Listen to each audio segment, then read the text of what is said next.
대구교회 송규호 형제입니다. 이게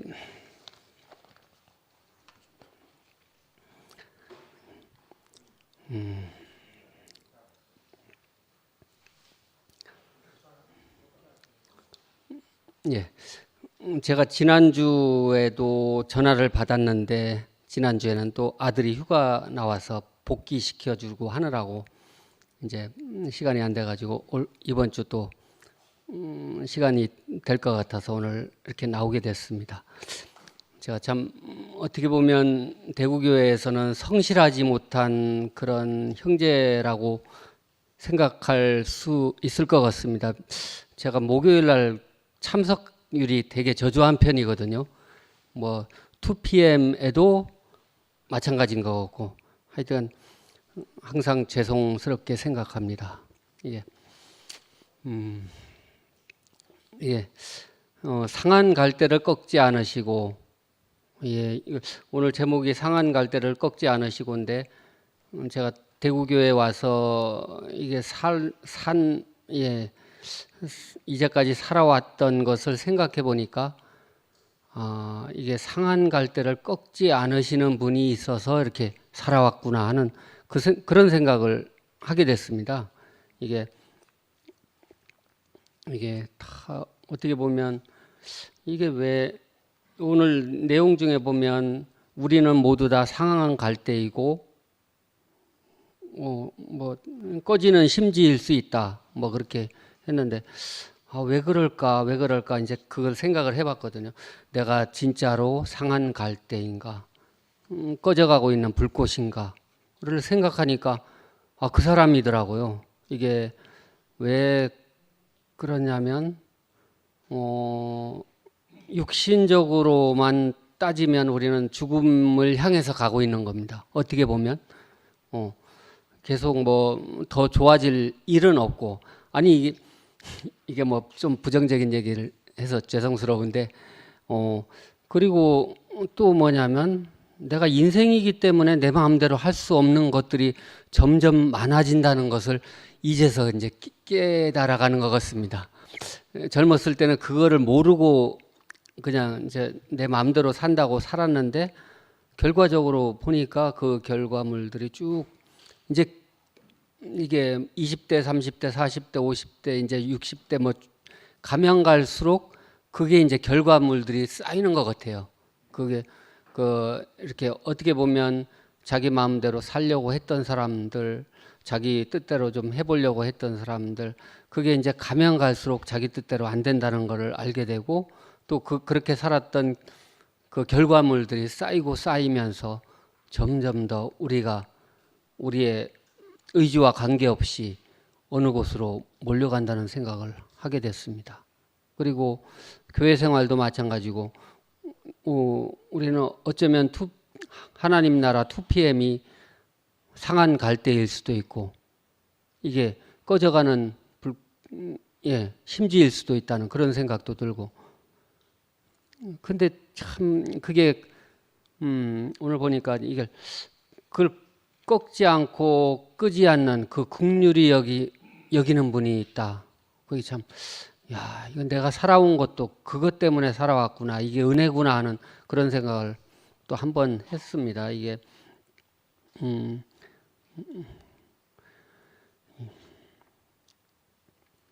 여기 보니까 이게 긍휼히 여기는 자가 복이 있다. 그들이 긍휼히 여김을 받을 것이라. 그러니까 상한 갈대와 꺼져가는 심지를 생각해 보면 나라고 할 수도 있다. 이제 그렇게 냈는데 이게 중요한 대목을 하나 발견했는데 저 사람 하나쯤 없어도 되지 않겠는가? 없으면 오히려 교회가 조용하지 않겠는가? 라고 생각되는 사람도 있을 수 있습니다. 생각해 보니까 저는 어떤 사람이냐면 저 사람 하나쯤 없어도 되는 사람 아닌가? 그리고 있다가 없어도 아무도 모를 사람. 뭐 그런 생각이 들더라고요. 그러니까 얼마나 이게 존재감 없고 무게감 없고 아무것도 아닌 그런 사람인가 싶은데, 근데 사실은 교회는 이런 사람들을 불러 모아서 교회를 세우셨다고 합니다. 이게 뭐 적정한 비유가 될지 몰라도 이게 뭐 질그릇에 보화를 담아나니 뭐 하는데, 질그릇 자체가 뭐 그렇게 좋은 재료로 만든 그릇이 아니잖아요. 근데 거기에 보화를 담기 위해서 이제 지은 것처럼, 우리가 이게 상한 갈대와 같고 꺼지는 심지와 같은 사람을 왜 불렀는가? 그 필요해서 부르신 분이 있다는 거죠. 우리를 통해서 뭐가 필요할까? 그런데 제가 뭐를 알았냐면, 이런 사람을 상한 갈대를 꺾지 않고 꺼져가는 심지를 끄지 않는 그런 사람으로 조성하기 위해서 우리를 불렀구나 하는 생각을 한번 해봤습니다. 그래서 이게 참 제가 요즘 너무 제가 상한 갈대와 같고 꺼져가는 심지 같은 사람이구나 하는 것을 참 이렇게 절감을 하면서 살게 됐습니다. 절감. 왜 그러냐면 제가 결혼 생활을 2001년도에 했는데, 그때부터 시작했는데 10년, 20년 딱 지나갔는데 그 결과물들이 지금 딱 나타나더라고요. 그래서 그런 저는 교회 와서 형님 누님들 사시는 걸 보면서 참 부럽다는 생각을 많이 하게 되거든요. 왜냐하면 최소한 나같이는 안 살았을 것이다. 나같이 어리석은 삶을 살지는 않았을 것이다. 그런 생각을 많이 하게 돼요. 왜냐하면 살아보니까 그렇더라니까. 살아보니까 가장 나를 잘 아는 사람이 자매고, 가장 옆에서 같이 함께 산 사람이 나를 가장 잘 아는데 점수를 아예 안 주더라고요. 빵점이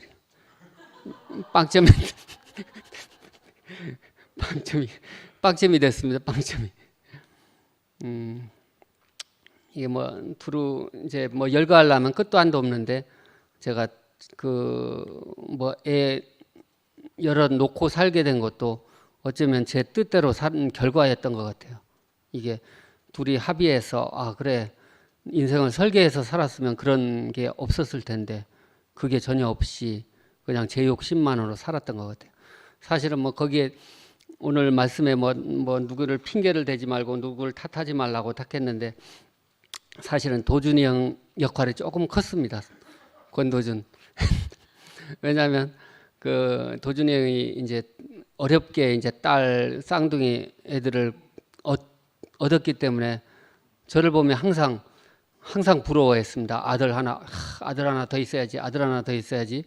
야, 그래 셋이나 넷이나 괜찮아 하면서, 키우는 거 힘든 거 다 똑같고 지나고 나면 저 흙으로 다 썩어서 들어가는데 무슨 문제가 있어 하면서, 그러니까 거기서 제가 이제 이렇게 세뇌가 된 거죠. 둘이나 셋이나 넷이나 똑같구나.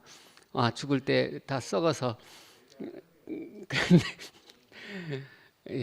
원래 이제 오늘 말씀에 뭐 핑계 대지 말라고 했는데, 그거는 핑계는 아니고 그냥 이게 저는 항상 도준이 형한테 고맙게 생각합니다. 왜냐하면 자기가 상한 갈대를 꺾지 않은 사람이고, 또 저 꺼져가는 심지를 끄지 않는, 어떻게 보면 어떻게든지 살리려는 사람이라는 걸 알고 하기 때문에 제가 여기까지 왔던 것 같아요.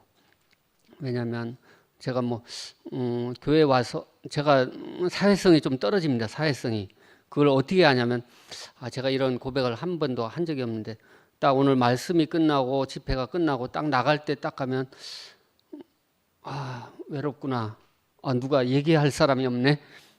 다들 그런 경험은 별로 없으실 것 같은데, 저는 유독 그런 생각을 많이 하거든요. 딱 나가면서 아무도 없네. 이게 사적인 대화를 그냥 가볍게 할 수 있는 사람이 있어야 되는데, 여기서 무거운 대화를 할 수도 없는데 그걸 할 사람이 없네 하고 딱 바라보면서 이제 그렇게 가는데, 그 하여튼간 그렇습니다. 제가 상한 갈대와 같습니다. 좀 긍휼히 여김을 받고 싶고, 제가 교회 아니면 어디 가서 제가 이런 말을 하고 어디 가서 이렇게 함께 살자고 하겠나 하는 생각이 들고, 오늘 진짜 오늘 저는 무슨 단어가 이렇게 깊이 와닿냐면 예수님의 성품이라는 게 참 중요하구나 하는 그 생각을 했어요. 성품. 근데 이 성품이라는 것도 우리가 이걸 보고 듣고 살다 보면 이게 내가 상한 갈대와 꺼져가는 심지가 우리라고 나라고 발견되듯이 우리가 그런 사람으로 발견되면 또 그런 사람으로 살지 않겠나 하는 생각을 보면서 이 성품도 타고나는 것도 있지만 우리가 변화되어 갈 수 있다는 것도 오늘 큰 소망으로 와닿습니다. 꼭 뭐 예수님만 이런 성품을 가지느냐 그게 아니라 우리가 교회 안에서 이런 사람으로 우리가 상한 갈대를 꺾지 않고 꺼져가는 심지를 끄지 않는 그 사람으로 말미암아서 살다 보면 우리도 그런 사람이 되지 않을까 하는 깊은 소망이 되었습니다. 오늘 말씀 너무 감사했고, 이게 이렇게 우리에게 이렇게 예수님의 성품을 가지고 이렇게 깊이 있게 말씀해 주신 김 목사님 계시다는 게 너무 감사됩니다. 주님을 찬양합니다.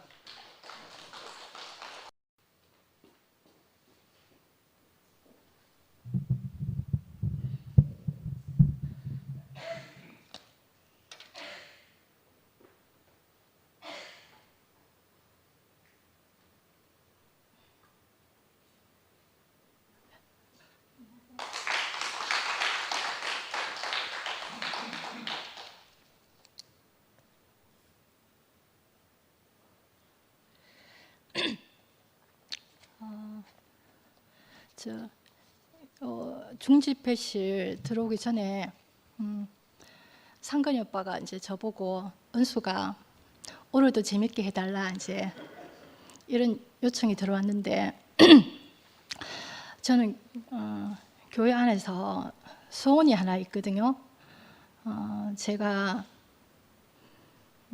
간증을 참 잘해서 다른 사람을 감동시켜서 다른 사람들이 눈물 나게 하는 그런 간증을 진짜 하고 싶은데 제가 그동안 교회 생활을 이렇게 하면서 그게 저한테는 잘 안 되더라고요.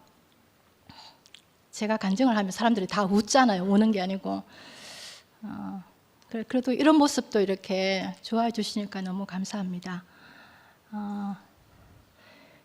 상한 갈대를 꺾지 않으시고 마태복음 12장 7절에서 21절이 오늘 성경 구절인데 오늘 제가 하는 게 이게 간정식보다는 저는 제가 이렇게 좀 정리가 되어야지 제가 이렇게 그 흐름을 이해하고 또 말을 할 수 있기 때문에 제가 좀 정리를 했습니다. 그래서 또 공부하는 것처럼 조금 딱딱하게 느껴질 수도 있지만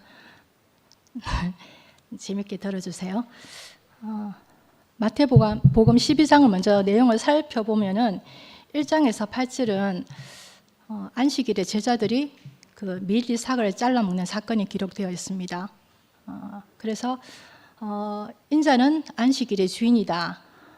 이 말씀이 나오는데 이 말씀도 예수를 통해서 하나님의 긍휼을 경험하게 된다는 내용입니다. 그리고 9절에서 16절은 안식일에 손 마른 사람을 예수님이 고치는 장면이 나옵니다. 죽을 병은 아니지만 안식일에 병 고친 일도 하나님의 긍휼을 말하고자 하는 건데요. 계속 이렇게 예수님이 안식일을 범하니까 14절에 바리새인들이 나가서 어떻게 하여 예수를 죽일까 의논을 하게 되거든요. 성경은 이렇게 항상 현재적인 어떤 상황을 보고 말하는데 이런 흐름 안에서 마태가 17장부터 이렇게 이사야 42장을 인용해서 예수님이 어떤 분인지 그래서 소개하고 있습니다. 17절에 보면은 이는 선지자 이사야를 통하여 말씀하신 바 이렇게 되어 있는데 이사야를 먼저 읽어볼게요. 이사야 42장 내가 붙드는 나의 종 내 마음이 기뻐하는 자 곧 내가 택한 사람을 보라. 내가 나의 영을 그에게 주었은즉 그가 이방의 정의를 베풀리라. 그는 외치지 아니하며 목소리를 높이지 아니하며 그 소리를 거리에 들리지 않게 하며 아니하며 상한 갈대를 꺾지 아니하며 꺼져가는 등불을 끄지 아니하고 진실로 정의를 시행할 것이며 그는 쇠하지 아니하며 낙담하지 아니하고 세상의 정의를 세우기에 이르리니 섬들이 그 교훈을 앙망하리라. 이 부분을 마태가 마태복음 12장에 이렇게 인용을 합니다. 이사야 42장이 쓰여지는 시대적 배경은 바벨론에 끌려간 이스라엘 사람들의 그 절망적인 상태를 보고 하나님은 우리가 어떤 상황에 빠져 있어도 우리를 버리지 않는다. 위로와 소망을 주는 말씀입니다. 또 예수는 우리를 구원할 메시아는 어떤 분이고 하나님의 구원은 어디까지 미칠 것인가. 이게 이사야 42장의 메시지입니다. 예수는 이 이사야 42장을 인용하면서 마태가 42장을 인용하면서 마태가 볼 때 예수가 그 사람이다. 예수가 하나님의 택하신 여호와의 종이구나 이런 인식을 가졌고 하나님은 이런 사람을 쓰신다 이렇게 말하고자 했습니다. 그리고 이 부분을 또 예수님의 성품을 묘사한 대표적인 말씀이라고도 하는데요. 상한 갈대, 꺼져가는 심지, 꺼져가는 등불이 의미하는 것은 절망적인 상황에 놓여 있는 이스라엘 백성들의 상태입니다. 유대 지방에서는 갈대를 피리로 만든다고 합니다. 상한 갈대는 피리로 만들 수 없습니다. 그 쓸모없는 상태를 말하는 거죠. 그래서 이스라엘 농부들은 이런 상한 갈대를 보면은 다 베어 버린다고 하는데 상한 갈대, 꺼져가는 등불 같은 사람을 보면은 여러분들은 어떤 마음이 듭니까? 저는 이런 사람을 보면 제 안에서 오히려 더 확실히 꺾어버리고 싶고 꺼져가는 등불이라면 이렇게 확 꺼버리고 싶거든요. 제가 이 상한 갈대를 꺾지 않으시고 이 제목을 보고 제가 우필이 오빠인데 제가 하겠다고 이게 전화를 했거든요. 제가 예전에 이제 동생이 이제 어려운 상황이 되어서 갈 데가 없어가지고 이제 저희 집에 몇 달 있게 되었는데 밤마다 이제 제가 이제 그런 동생을 질책하고 나무라고 밤마다 이렇게 싸웠어요. 그때 이제 동생이 이제 저에게 하는 말이 하나님은 상한 갈대도 꺾지 않으시고 꺼져가는 등불도 끄지 않는 분인데 그러면서 이제 저에 대해서 이제 그렇게 말을 한 그게 있어서 제가 이렇게 하고 싶더라고요. 사람은 이렇게 저는 이렇게 상한 갈대를 보면은 또 꺼져가는 심지를 보면 이렇게 꺼버리고 싶은 사람인데 그러면 어떻게 상한 갈대를 꺾지 않고 꺼져가는 심지를 끄지 않을 수 있는지 거기에 대해서 그 사람이 우리 자신으로 생각하면은 나도 똑같이 긍휼이 필요한 사람으로 알게 되고 어떤 사람도 무시할 수 없다는 어떤 내용입니다. 그리고 저는 여기서 긍휼에 대해서 이렇게 생각을 많이 해봤는데요. 긍휼히 여기는 자는 긍휼히 여김을 받을 것이다. 이 단지 불쌍하게 여겨준다는 것뿐만 아니라 하나님의 긍휼은 우리의 생명의 회복인 것 같습니다.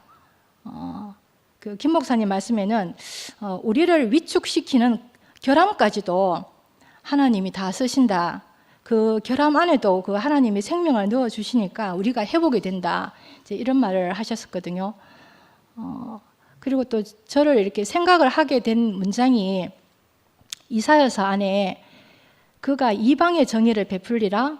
그리고 진실로 정의를 행할 것이며 또 세상에 정의를 세우기에 이르리니 섬들이 그 교훈을 앙망하리라 이렇게 되어 있어요. 그래 하나님의 정의에 대해서 이렇게 한번 생각을 해봤거든요. 하나님의 정의는 하나님의 통치예요. 그리고 하나님의 성품과 생명을 분배하는 거고, 이사야 42장의 내용은 통치자의 그 통치 방법과 그리고 통치자의 어떤 성품을 이렇게 열거해놨는데요. 김 목사님 이런 말씀하셨어요. 우리는 이런 분의 통치를 기다린다.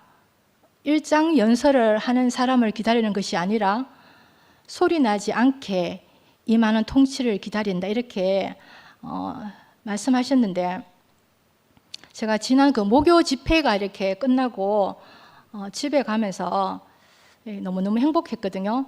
근데 저만 행복한 게 아니고 다른 사람들을 보니까 다 행복한 거예요. 내가 왜 이렇게 행복했을까?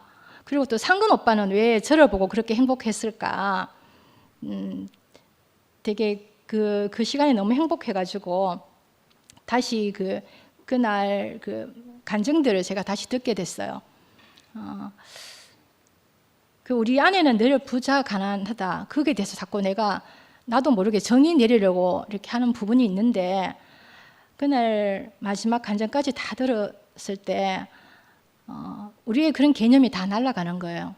영식이 오빠가 하나님 나라에는, 하나님 성품 안에는 부자 가난한 사람 이런 개념이 없다. 그리고 우리 안에 그 부자 가난하다 이 개념도 떠나가고 천국을 누리기에는 누구나 공평한 세계에 있다 하는 걸 제가 그때 느끼겠더라고요. 양혜경 언니는 나는 아무것도 아닌 자입니다. 이 말이 쉽게 안 나온다 그랬거든요. 저는 그 말을 들을 때 저한테 자유가 느껴졌어요. 이상하게 교회 안에서 좀 겸손해야 될 것 같아가지고 간증을 해도 나는 아무것도 아닌 자입니다. 이 말을 꼭 고백해야 될 것 같은 그런 부분들이 있었는데, 양혜경 언니가 그 말이 쉽게 나오지 않습니다. 이 말을 했는데 제 안에서 이렇게 자유가 되고, 또 종윤 오빠는 가난함이 너무 좋다. 가난함 속에서 하나님을 적극적으로 내 안에서 경험한다. 그 가난함 속에 하나님이 좋은 것이 바로 뒤따라온다. 이런 말을 들으니까 제가 너무 행복하더라고요. 그 상도 오빠는 자기가 천국을 누리기에는 부족함이 없는 인생을 이렇게 말했고, 또 상건 오빠는 부자가 천국에 들어간다 이 말은 우리가 몸 안에 있으면 경험할 수 있다. 우리가 그걸 늘 경험하게 되더라고요. 한 사람 한 사람이 나와서 이렇게 간증을 하는데 한 사람 나올 때마다 제가 천국을 누리더라고요. 사실 그날 말씀의 핵심이 뭔지 잘 모르겠는데 저는 그때 너무 내 안에서 자유가 되고 이렇게 천국을 누리게 되었고 너무너무 행복했어요. 그렇지만 또 이제 집에 가면은 제가 갱년기 우울증이 조금 이렇게 오는지 그냥 이렇게 많이 울었어요. 많이 막 우니까 남편이 내일 아침부터 당장 돈 벌러 가라 그러는 거예요. 그러니까 또 정신이 또 번쩍 차려지는 부분도 이렇게 있는데, 집회가 끝나고 더 분명하게 제가 어떤 사람인지 알게 됐거든요. 나는 하나님의 은혜를 받을 자구나. 그 형제들에게서 흘러나오는 그 간증이 제게는 하나님 나라였습니다. 오늘 성경 구절에도 정의와 공이라는 말은 그 새 번역에서 공이라는 말을 이렇게 표현을 했던데, 목요 집회 안에서 하나님의 정의와 공의가 실현되더라고요. 요즘 상건이 오빠가 늘 하나님 나라를 많이 말씀하시는데 하나님 나라가 우리 안에 하나님 나라가 임했더라고요. 이런 세계를 보여주셔서 감사합니다.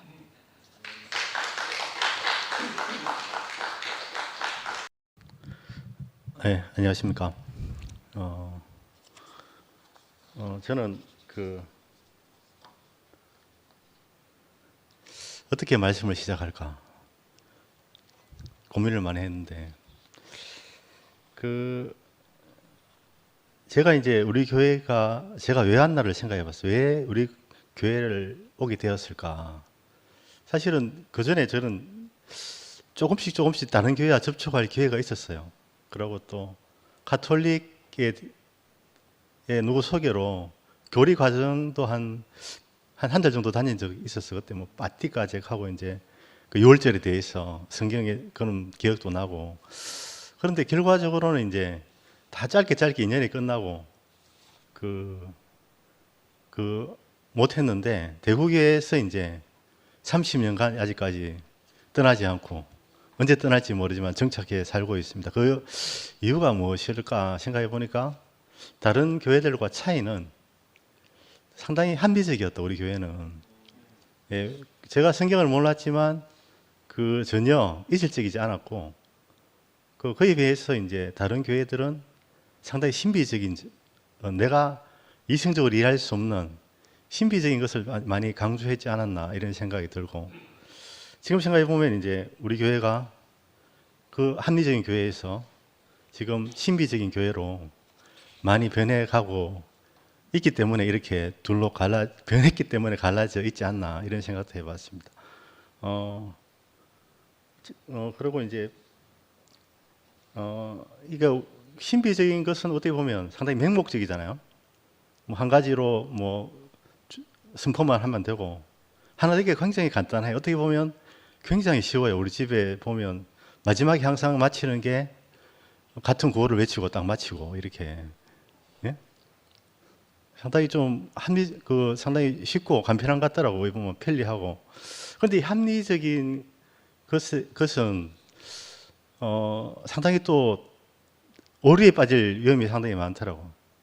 합리적인 게 뭔가 하면 이게 객관적으로 흐르게 되면 상당히 허황된 경우가 많더라고요. 구체적으로 나 자신이 드러나지 않고 어떤 이론적이 흐르게 되면 이게 무기력해지는 것 같더라고요. 박은숙 자매가 왜 이렇게 힘이 있고 재미있는가? 그건 구체적으로 자기가 드러나기 때문에 상당히 어떤 내용의 힘도 있고 그러고 많은 사람들에게 감동을 주지 않다 이런 생각이 들고 요즘 천국의 하나님 나라를 이야기하잖아요. 이 하나님 나라가 사실은 제가 생각하면 원래 주어진 상태인데 이게 무엇으로 가려져 있다 이렇게 생각을 해봤습니다. 그게 이제 제가 이제 가장 큰 아킬레스건은 가장 이제 뭐 상근이 형이 아버님 10살까지 키워주신 아버님 이야기를 할 때 참 저는 그 그리움과 애틋함 이런 걸 들을 때마다 참 가슴이 저려오거든요. 그런데 우리 아버지가 생각나. 그런데 우리 아버지는 한 30분만 지금 차고 달려가면 만날 수도 있습니다. 두 분 살아 계시기 때문에. 그런데 그 애틋함과 이런 것보다는 오히려 우리 아버지 생각하면 상처가 더 커요, 내한테는. 아직도. 얼마 전에 이제 아버지가 전화가 왔어요. 이제 수요일 날 내려와가지고 치과 병원 가야 되는데 네가 좀 태워줬으면 좋겠다. 그 전화 듣는데 불닭볶음 전화하더라고. 아니, 그거 택시 타고 가거나 가면 되지. 뭐 내가까지 가야 되나. 그래 생각이 들면서 상근이 형 같으면 어떻게 됐을까 이런 생각을 해봤어. 그러면 얼마나 기쁜 마음으로 달려갔을까. 나는 왜 그게 아버지와의 관계에서 하는 나라가 아니고 하늘의 나라가 안 되고 이렇게 너무나 가까워야 된 부자 간의 관계가 이게 너무나 멀고 우리 집 단적으로 제가 전화를 받으면 누구한테 전화 왔는지 우리 집 사람이 알아요. 전화 목소리 딱 들으면 전화 받는 태도를 딱 보면 그 정도로 이제 너무 뿌리 깊게 이제 지금은 대우교회를 만나서 근본적인 어떤 그거는 해결된 것 같지만 자세히 들여다보니까 아직 제가 처리되지 못한 게 많이 남아 있더라고요. 왜 그런가? 가만히 제가 이번에 이제 이 상한 갈대를 꺾지 않고 이 부분을 보면서 지금 아버지의 상태가 어떻게 보면 인생의 거의 마지막인 상한 갈대의 상태에 있잖아요. 그런데 내가 그거를 무참히 꺾는 사람이더라고요. 이 그리스도의 안에 있지 않으면. 왜냐하면 아버지는 이제 저한테 항상 세상에서 가장 좋은 걸 저한테 주셨어요. 항상 어떤 걸 이야기하는가 하면 청도가 별로 좋은 땅은 아닙니다. 왜 좋은 땅이 아닌가 하면 군 단위에서 판금사가 제일 많이 나온 지역이 청도라고 하더라고요. 네피림이 많이 배출되는 아주 그러니까 이제 주변에 판금사가 너무 많은 거야. 이게 특히 이제 우리 아버지가 이제 옛날에 한전에 금치문을 했었어요. 그때 이제 하다 보니 꼴짝꼴짝하게 많이 돌아다니다 보니까 곳곳에 판금사가 있는 거라. 그러니까 항상 갔다 오면 나한테 그 이야기를 하는 거라. 그 이야기 누가 잘 됐고 뭐 어느 집안에 판금사가 났고 그 집의 아버지는 아무것도 배운 곳이 없는데 자식들이 잘 돼가 주로 스토리가 이런 스타일이라. 그러니까 내가 이제 뭘 듣고 살았겠어요. 사면 이제 세상에서 성공하지 않은 인간이 아닌 거라 이게. 내 어떤 세상의 이상은 굉장히 높은데 내 현실은 자존감은 바닥인 거라. 근데 그게 이제 교회를 만나서 상처가 나는 치료가 됐다고 생각했는데 구체적으로 이제 아버지 전화를 받을 때라든가 이번에 구체적으로 좀 내한테 부탁할 때 이게 나는 아직까지 어떤 세상 욕망과 그 안에서 전혀 뭐 일부는 이론적으로는 벗어났지 했지만 구체적으로 저 안에 아직 그게 벗어나지 못한 저 자신이 발견됐습니다. 그래서 이제 내가 왜 그런가 아버지 관계가 그 욕망이 아직 내한테 가려져 있기 때문에 그 관계가 안 되는 것 같더라고. 왜냐하면 아직도 내가 그 세계에서 미련이 남아있는 내 자신이 발견되더라고. 그래서 오늘 이 말씀 안에 그 상한 갈대를 꺾지 않고 꺼져가는 그 촛불을 끄지 않고 사실은 우리가 세상에 세상에 우리가 교육받은 거는 사실 우리가 욕망하는 것 같지만 그 욕망이 사실 아버지가 나한테 심어준 욕망 때문에 아버지를 저주하는 거라. 그리고 그 잘 되었던 욕망, 이런 욕망들이 사실은 내가 아닌데 그 나로 이제 덮여 있는 게 어떤 순간에 그게 나로 이제 착각하고 살았던 것 같아요. 그런데 이 상한 갈대와 이 말씀을 들으면서 이게 큰 물에 우리가 덮여 있구나. 사실은 예수의 그 자리, 상한 갈대를 꺾지 않고 꺼져가는 심지어의 자리가 우리의 본연의 자리인데 그 자리를 우리가 교육받고 그것 때문에 그 큰 물에 덮여 있구나 이런 생각을 하게 되고 이 말씀 안에서 제가 내가 위치할 곳이 어딘가 바로 이제 이 자리가 찾는 게 아니고 원래 있는 자리를 발견하는 것이구나. 그러면 이제 그 안에서는 사실은 아버지와 내가 그 자리에서만 생명의 관계가 바로 그 자리에 있고 그 세상에서 어떤 욕망 안에서는 부자 간의 관계에서도 만날 수 없는 자리가 분명하더라고. 그러니까 이 자리를 이제 통해서라도 그 자리가 회복되었으면 하는 바람이었습니다. 오늘 일단 여기까지 하도록 하겠습니다.